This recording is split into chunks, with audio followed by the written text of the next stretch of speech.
Aayush, I'm sorry I'm asking you this, but I think you owe me about 500 rupees for last night's dinner. Boss, we're live now. Yeah, but I really need that money. Okay, what's your account number? Tell me. Wait, hold on. Let me get my phone. You'll also need my IFSC, right? I mean, IFSC as well. Insane. I can't really remember what the number was.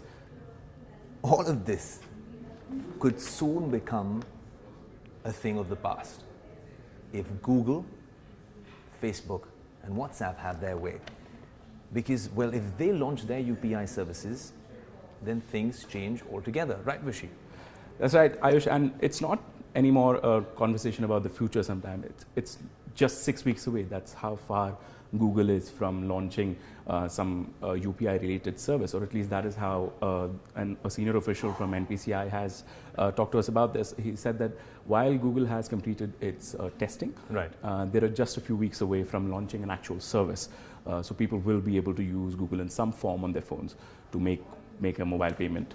Right. Yeah. And when you say Google and you say Android, yes, two things really come to my mind. One being Android Pay, yes, and two being the sheer number of Android smartphones there are in the Indian market. Right? When it comes to smartphones, nearly 75 to 80% of them are actually Android phones. Yeah. So this data from IDC, it says that about 74% of India's market smartphones are all Android phones. So that you can imagine the sheer number of phones out there in the market. And also what the NPCI official told us is that probably for these UPI services, Google will have to tie up with about 3 or 4 big banks out there, because what happens is when a non-bank player starts offering these UPI services, they have to tie up with a bank because they're not allowed to deal with the customer's money themselves. They're only services which help people transact. Absolutely. So Google, so as to avoid monopoly, you can imagine the number of customers and the monopoly that Google would get, or that one bank would get if they tie up with Google. So to avoid that, they would have about 3 or 4 of them. That's all. But it works both ways, right? Yes. I mean, you also have access to all those smartphones, which perhaps some of them weren't originally on the UPI interface, or didn't even know what UPI was about. All of a sudden, if you have an Android Pay or a Google UPI related service icon popping up on your smartphone screen anywhere around India, you'd be like, hey, let's give this a shot. I'll give you hypothetical scenarios, and Rishi will explain exactly how UPI works. But just imagine you're going out for a jog, or you forgot your wallet at home. And it's not just post-demonetization, we've seen how the number of digital payments in the country has actually gone shot through the roof. Shot through the roof in a huge way. But now, if you don't have to rely only on a Paytm or some wallet service. Well, now the government, of course, since September of last year already has UPI. And the success of UPI really, Vishy, is determined by the fact as to how many people actually, how many banks, how many technology companies lap up the service. Exactly, With these ones orbiting UPI right now, it seems like a massive user base for the NPCI, for UPI, and for these tech companies as well. Yeah, you can't even imagine. You see, what happened is, even though UPI has been around for a little less than a year now, but people haven't been using it. If you see the number of transactions that happen per month, it's at about 9-10 million transactions, which for India is a very small number. It's a meager number. amount.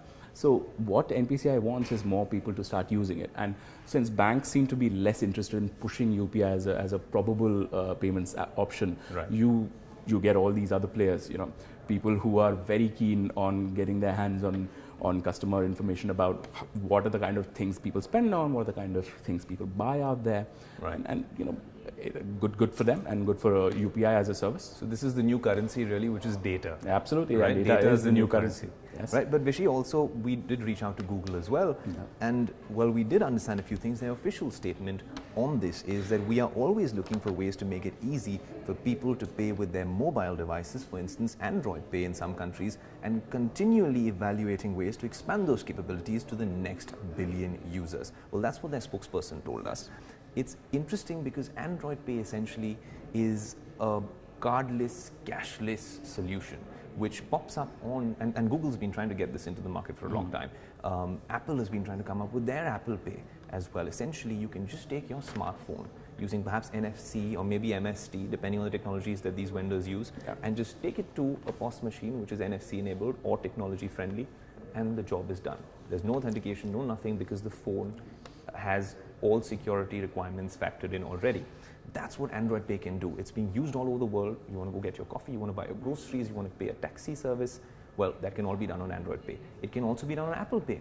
And there's also been reports that Apple is planning it as well. We couldn't confirm those. But if Android Pay is coming, which if we put two and two together, well, it does seem like Google is coming up with something really massive. Yes. And of course, there's also talks. And these are not confirmed, but if they actually come up with something like this, it could be cross-platform. So it'd be interesting to see what happens. Because Vishy, if it is cross-platform, then it doesn't matter what OS device you're running, using, right? Yeah. I can, and that's essentially the ethos of UPI, right? It is cross-platform. There's interoperability, banks, OS. That's the one USP that NPCI has been selling UPI for, the interoperability function and the cross platform function, that you can use it on any device out there available. Yeah. And remember, Aayush, even though we've been talking about Google right now, there is WhatsApp. Okay. You know, you can see that just right there, WhatsApp's also orbiting this universe, and they are ready, right? So WhatsApp is about, from what we understand from the sources in the market, is about 2 or 3 months away from actually coming out with this service, with a UPI-enabled service. Now imagine the sheer number of people who use WhatsApp in India. I mean, I think SMS is now a thing of the past, right? Absolutely. Everybody's on WhatsApp. Absolutely. And if WhatsApp has that pay function on it, just imagine the number of people getting onto this whole thing and using UPI to make those small value transactions. Because remember, that's what NPCI wants, right? Right. NPCI wants more people to use it for smaller value transactions, buy your biscuits, pay for your auto rickshaw, Right. you know, things like that. It's interesting, right? I wish you say this, because what is UPI? Well, UPI is essentially when you actually go into a net banking app or a mobile banking app, you find out that there's RTGS, NEFT, and then a last option called IMPS, which is something we guys use very often because it's perhaps instantaneous and you could have big ticket transactions done in real time. What UPI is essentially IMPS on steroids, or IMPS 2.0 is what their technology officer calls it as well, because it uses that existing infrastructure, soups it up, and you can use it for these payments in an instant. So if I had to pay Vishy that 500 rupees that I owe him, well, all I would need was his virtual payment address, which could be vishy@whateverbank.com, and I could be Aayush at perhaps ICICI Bank, he could be Vishy at HDFC Bank. Yes. And the minute you key that in from my application, that money reaches him at the click of a button. That's right, because IMPS actually stands for that immediate form of transaction. And of course, UPI also has that feature for a pull function, right? It's not just about sending the transaction. I can also ask you for, so if Aayush is supposed to pay me about 500, which he hasn't, but I can just send a message to him saying that, hey, I need those 500 rupees. And all he has to do is approve that transaction, that money comes directly to my account. And that's the whole idea, that you do not have that messy system of exchanging bank account numbers or getting that IFSC code, which is a whole different process, right? Absolutely. And to transfer what, 500,000, 2,000 rupees? Add a pay and all of that stuff. Yeah, it's ridiculous that for such small value transactions you have to wait a whole day for the whole thing to get done. We've got a comment in, and this is a question as to something. I'm glad, Vaibhav, Margaret, that you brought this up, because it's something Vishy and I want to address. Vishy essentially says, Vaibhav saying, why are banks reluctant? And what about the transaction charges? Right? That's essentially what he's asking you. This is something we had a word about a little earlier. So you've got to let me that clarify why banks aren't too keen on pushing UPI as a pay function.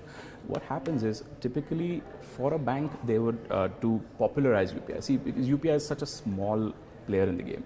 To popularize UPI and get more people to download a function or add a function, it's a completely complex process.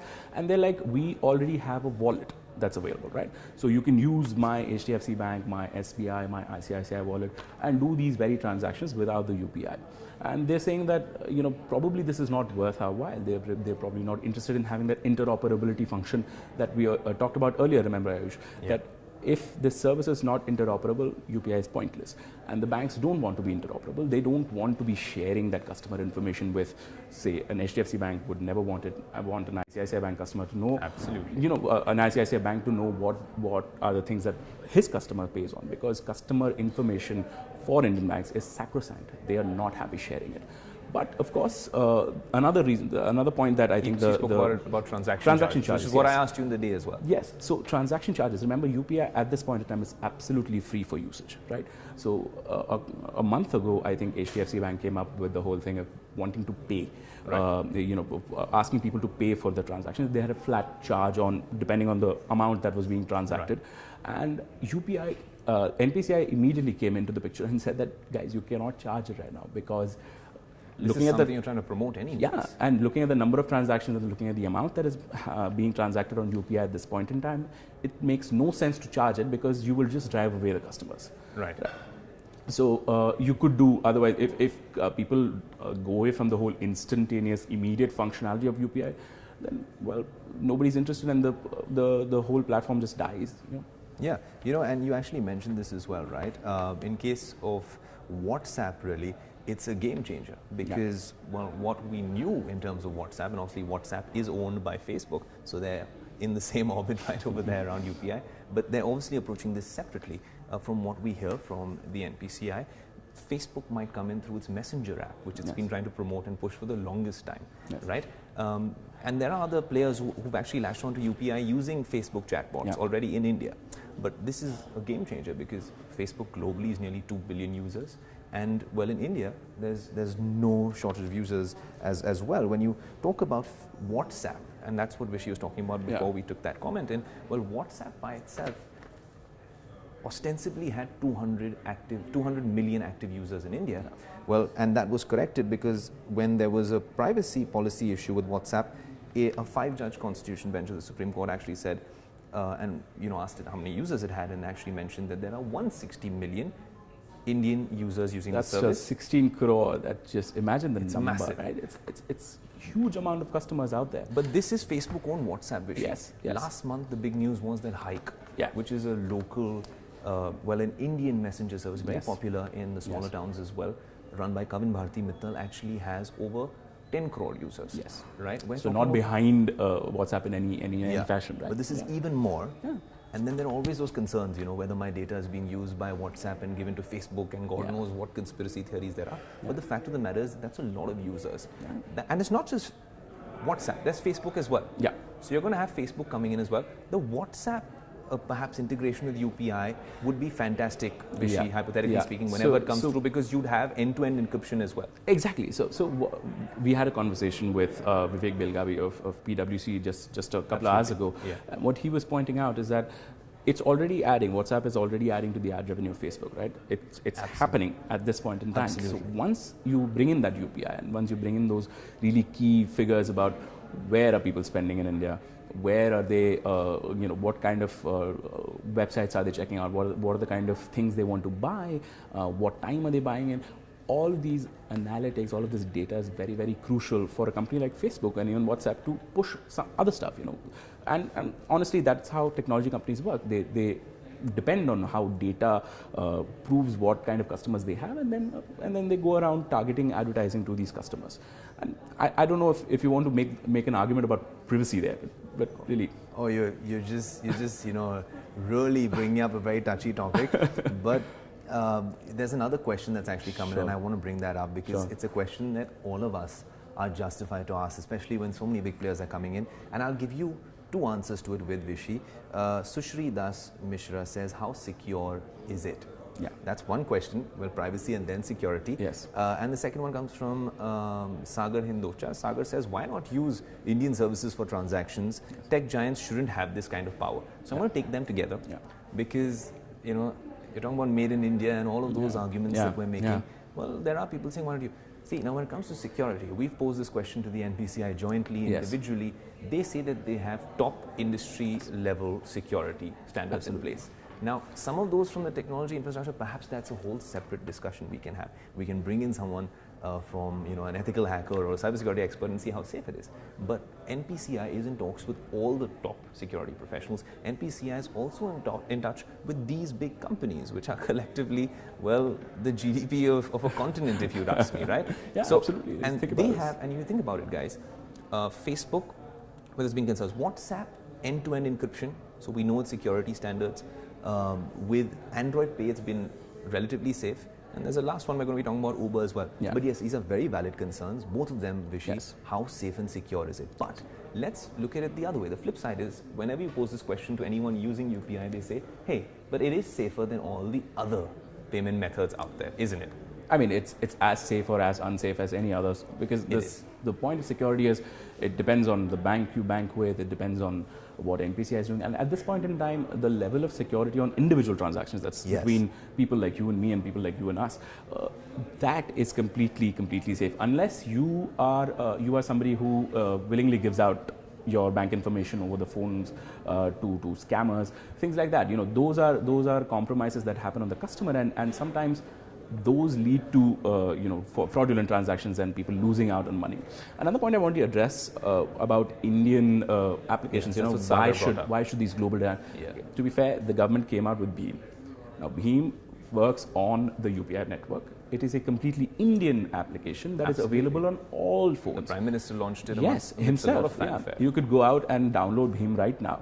Of any I think it's on the Android App Store if I'm not wrong, and you can start transacting on it. It's there on the nobody App is stopping. That's the whole that's the fun of a free market, is that the customer chooses, right? Absolutely. Whatever you choose, whatever you feel you're comfortable using, you go ahead and download that application and just go ahead, right? Go ahead, make those transactions, pay for everything that you want to pay for using those applications. So it's up to us, people who use these applications, to promote a certain kind, tell our friends and family, maybe this is a better option than the other.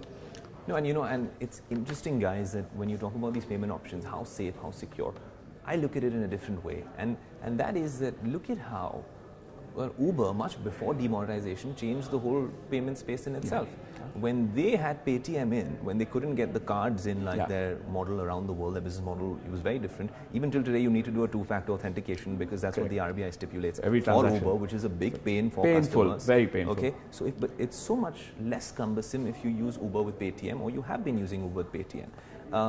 And automatically, when you signed onto Uber and you wanted to go digital in the beginning, you had to have a Paytm wallet, which was made without you even going on Paytm.com. So I'm just saying how these guys can work hand in hand to really, revolutionize the payment space. And it's huge. Vishy, this is not it. There's also Uber. Talking about Uber. Yeah. Let's not forget Uber right now, because Uber is actually the closest among all of these people to be launching something. So a spokesperson from Uber has told us that they are going to come out with something as early as this week or next week, where they will allow their customers who have UPI connected bank accounts to transact. So essentially, if you have a UPI VPA or a UPI ID, so Vishy at HDFC.com, Aayush at ICICI, well then, and if we're on Uber, we can already integrate that very soon, perhaps in the next few weeks. Yes, and remember, so they don't have the kind of limitations that such as a WhatsApp or a Google would have. It's not peer-to-peer. Yeah, so it's not about tying up with 3 banks and then ensuring that they become the funnel for these transactions. I mean, Uber is the recipient in all of these transactions, right? You pay Uber for your cab, right? So all they need to do is have an ID of themselves and then receive the payment, and as it goes. The Uber spokespersons also told us that they're working with multiple other partners so that they can come up with something that is new, something that is innovative, and something that is not already in the market, which I think their competitors are already trying. They do. Yeah. So that is what Uber is trying at this point. I guess what would be key for them would be that the number of steps required to actually complete a transaction, saying, what do you have to do? These are all consumer-focused, customer-focused tech companies.